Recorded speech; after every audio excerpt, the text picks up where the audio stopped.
Hello guys, स्वागत है आप सभी का आपके अपने channel chemistry bye KD sir में। देखिए, जब हम नवंबर, दिसंबर और जनवरी को भी क्रॉस कर लेते हैं तो लगभग हमें ऐसा लगता है कि अब हमारी तैयारी पूरी हो चुकी है। फिर भी हमारे दिमाग में डाउट रहता है कि क्या अब भी कोई ऐसे टॉपिक हैं जो हमें पढ़ने चाहिए जिससे हमारा एग्जाम में कोई एक क्वेश्चन भी मिस ना हो। तो मैं आपको बता दूं, ऑर्गेनिक केमिस्ट्री में आपको क्या क्या चीज़ें और रिवाइज करनी चाहिए या फिर किस तरीके से रिवाइज करनी चाहिए।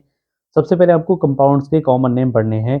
Common name of organic compound यानी कि जितने भी चैप्टर, जो हमारे जितने भी 5 चैप्टर ऑर्गेनिक केमिस्ट्री के हैं, उनमें कुछ चीज़ों के जो कॉमन नेम यूज़ किए गए हैं, अगर आपको उनके स्ट्रक्चर ही नहीं पता होंगे तो आप एग्जाम में बिल्कुल भी रिएक्शंस नहीं कर पाएंगे। तो आप सबसे पहले कंपाउंड्स के कॉमन नेम पढ़िए, ठीक है।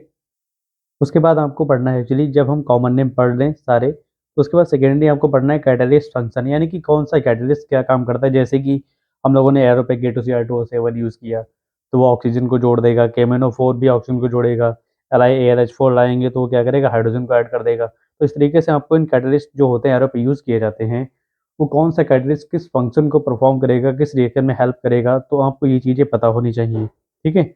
नेक्स्ट हमारा आता है plus I effect, resonance, solubility. ये एक्चुअली कुछ कंपाउंड की रिएक्टिविटी को बताना या उनके एसिडिक पावर को बताना या उनके बेसिक स्ट्रेंथ को बताना, सॉल्युबिलिटी को बताना।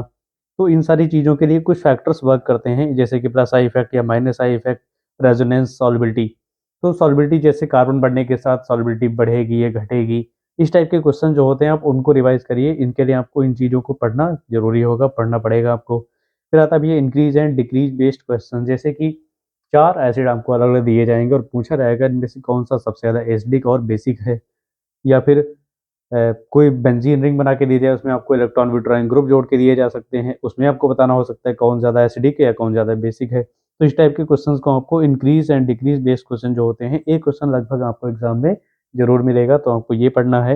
हालाँकि इनका आंसर रेजोनेंस इफ़ेक्ट या प्लस आई इफ़ेक्ट से ही निकल आता है। एक्चुअली आप इसको सही से अगर पढ़ते हैं तो वो आपके एसिडिक और बेसिक वाले क्वेश्चंस में हेल्प करेगा। फिर आपको हमारे पास बाद में पता होनी चाहिए नेम रिएक्शंस।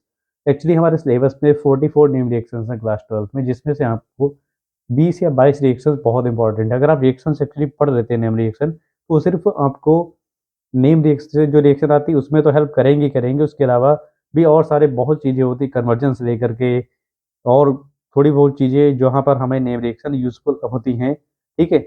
जो एक्स, वाई, जेड टाइप के क्वेश्चन आते हैं जिनको हम लोग रोड मैप प्रॉब्लम बोलते हैं, एक्चुअली वहाँ पर भी नेम रिएक्शंस आती हैं। अब देखिए, नेक्स्ट हमें जो पढ़ना है road map problem. Road map problems क्या होती हैं एक्चुअली, जैसे हमें कंपाउंड दिया जाएगा C2H6O, ये रिएक्ट करता है PCl5 से तो बी बनाता है, जो रिएक्ट करता है SO2 से जो सी बनाता है। तो इस टाइप के जो क्वेश्चन होते हैं ना, ABCD फाइंड करने वाले, उनको हम लोग एक्चुअली रोड मैप प्रॉब्लम्स बोलते हैं। तो इन क्वेश्चंस को हम जरूर पढ़ें, क्योंकि इस बार ISC के स्पेसिफिक पेपर में रोड मैप प्रॉब्लम बहुत सारी आई हुई हैं, तो उन्होंने शायद ऐसा कुछ इंडिकेशन दिया हुआ है कि वो एग्जाम में भी 1-2 रोड मैप प्रॉब्लम शायद जरूर देंगे। तो आप इस चीज़ को थोड़ा ध्यान से देखिए और आप रोड मैप प्रॉब्लम पे थोड़ा फोकस करिए, ठीक है। Chemical properties of glucose. अब देखिए, जो ग्लूकोज होता है ना, ग्लूकोज की केमिकल प्रॉपर्टीज से लगभग क्वेश्चन आया गया है, मतलब आता रहता है। जैसे कि ग्लूकोज की रिएक्शन ब्रोमीन वाटर से कराना, कंसनट्रेट HNO3 से कराना, हाइड्रोक्सिल अमीन के साथ कराना, या फिर इस टाइप के जो क्वेश्चन होते हैं, कन्वर्जन ग्लूकोज को फ्रक्टोज में कैसे चेंज करेंगे। तो ये केमिकल प्रॉपर्टीज ऑफ ग्लूकोज आप जरूर पढ़िए। उसके बाद अमीनो एसिड, कौन सा अमीनो एसिड ऑप्टिकली एक्टिव होता है, नहीं होता है, ज्विटर आयन क्या होता है, ये अमीनो एसिड से रिलेटेड क्वेश्चन है, इनको आप पढ़िए जरूर।